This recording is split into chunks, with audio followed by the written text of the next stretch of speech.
Et vous êtes avec nous, Julien Bayou. Bonjour. Donc secrétaire national Europe Écologie Les Verts, numéro 1 du Parti écologiste en France. Tout repart comme avant, c'est ce que vous aviez dit à la nomination de Jean Castex à Matignon. Est-ce que vous êtes toujours du même avis après les premiers pas de Barbara Pompili à la tête du ministère de la Transition écologique?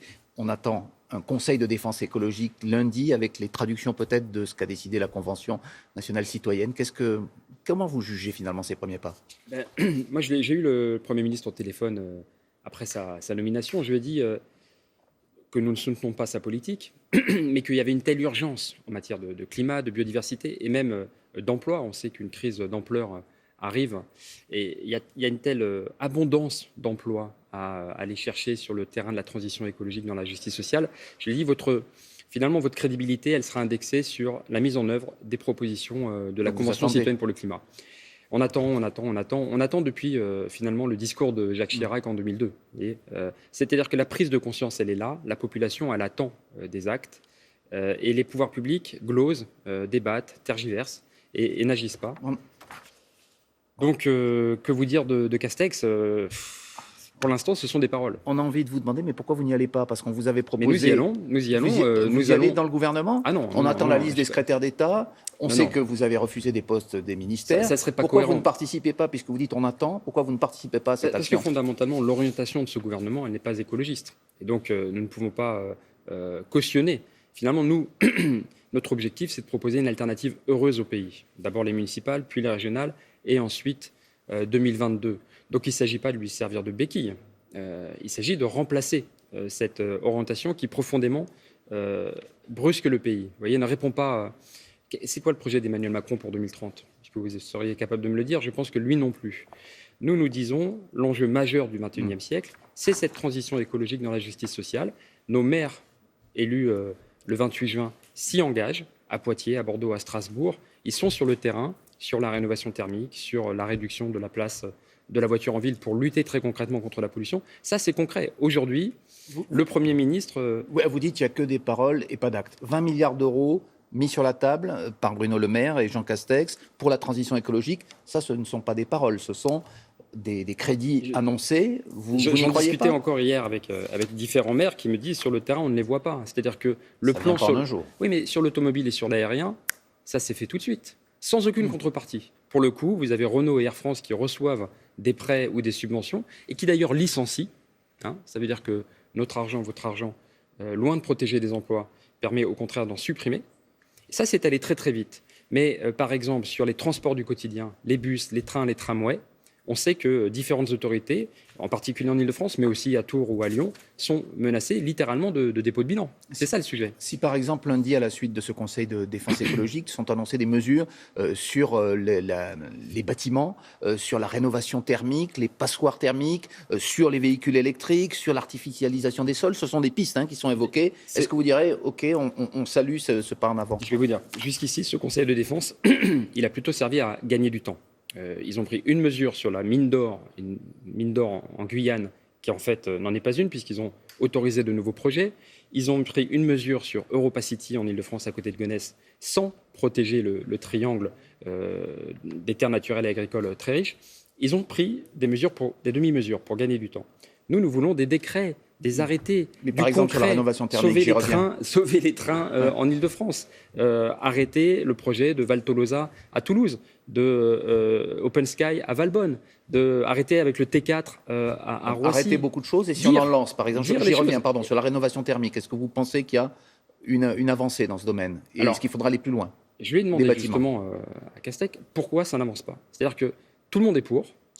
Si vous discutez avec des chefs d'entreprise, des artisans, ils vous disent c'est une bénédiction pour le carnet de commandes.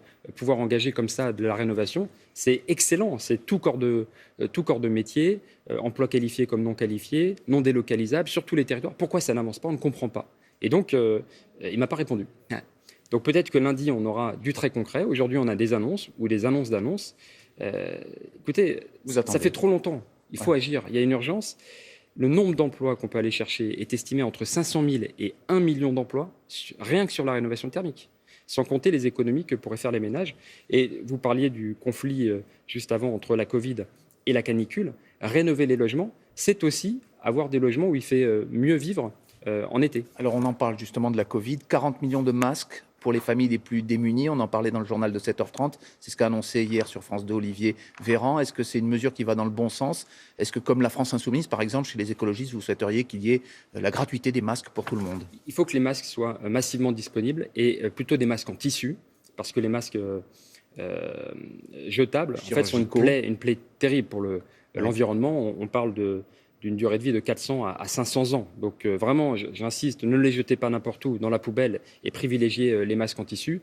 Protégez-vous, on doit apprendre à vivre avec ce virus. Donc ces masques doivent être massivement disponibles à la rentrée dans les universités, par exemple, et bien sûr dans les lieux publics. Moi, ce qui me frappe avec ce gouvernement, c'est qu'il prend les mesures avec un effet retard terrible. C'est-à-dire ? Parce que la mise à disposition des masques pour les plus vulnérables, c'est en février, c'est en mars qu'il aurait fallu le faire. Et là, eh bien, on nous disait, parce qu'il n'y avait pas de masque, ça ne sert à rien. Et donc, vous voyez, c'est tragique d'adapter les consignes sanitaires à votre stock de masques. On aurait pu dire, écoutez, on n'en a pas assez. Et donc, on va le réserver aux plus vulnérables. Et tout le monde aurait compris. Aujourd'hui, on nous dit, les plus vulnérables, je pense qu'il faut dire très clairement, massivement disponible, parce qu'on sait que c'est un budget de 100 à 200 euros par famille. Julien Bayou, vous disiez au début de cette interview, on a eu les municipales, il y aura demain les régionales, et 2022, ce sera plutôt la présidentielle. Une vingtaine de maires écologistes et socialistes se sont retrouvés à Tours en début de semaine. C'est une sorte de congrès de Tours, puisque vous avez fait, non pas une alliance, mais le projet de bâtir ensemble quelque chose pour l'avenir. Est-ce qu'en 2022, on doit dès maintenant se préparer à une candidature unique qui rassemblera le Parti socialiste et Europe Écologie Les Verts? Nous aurons une candidature en 2022. Ouais. On n'est pas du tout dans cette échéance. Nous aurons la désignation, le projet, mais votre les souhait, discussions vous êtes numéro après les régionales. Mais nous aurons une candidature écolo. Je pense que c'est l'écologie qui rassemble aujourd'hui. Je pense que beaucoup de forces s'écologisent, s'intéressent à ces questions d'environnement, de justice sociale, de démocratie. 3 sujets sur lesquels Emmanuel Macron a failli par rapport à sa promesse de 2017. Je crois que beaucoup d'électeurs, d'électrices qui ont pu voter ou qui ont pu espérer, même avec Emmanuel Macron, en sont revenus, ont le sentiment d'être floués. Nous aurons une proposition écologiste en 2022. Et je pense que c'est celle-là qui est la mieux à même de battre Marine Le Pen. Et pas un socialiste pour incarner cette famille politique. On sait par exemple que le PS est prêt à se ranger derrière vous, mais l'inverse n'est pas vrai. Fondamentalement, il faut une candidature écologiste. Qu'elle soit de LV ou pas ne m'importe assez peu, mais qui place Royal, la transition écologique. Ça pourrait être une candidate? Elle a déjà été ministre de l'Environnement 2 fois et malheureusement, elle n'a pas brillé. Vous voyez, donc il faut quelqu'un quand même qui soit un peu cohérent entre les discours et les actes. On y revient, il y a beaucoup de discours et peu d'actes.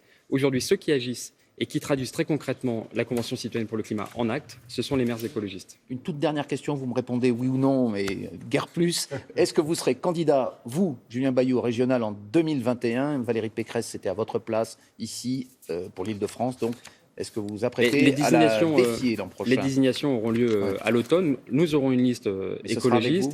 Et clairement, Valérie Pécresse n'a pas pris la mesure de la transition engagée. Il y a beaucoup de gens qui s'estiment dépossédés en Île-de-France. Il y a énormément d'emplois, de protection à aller chercher.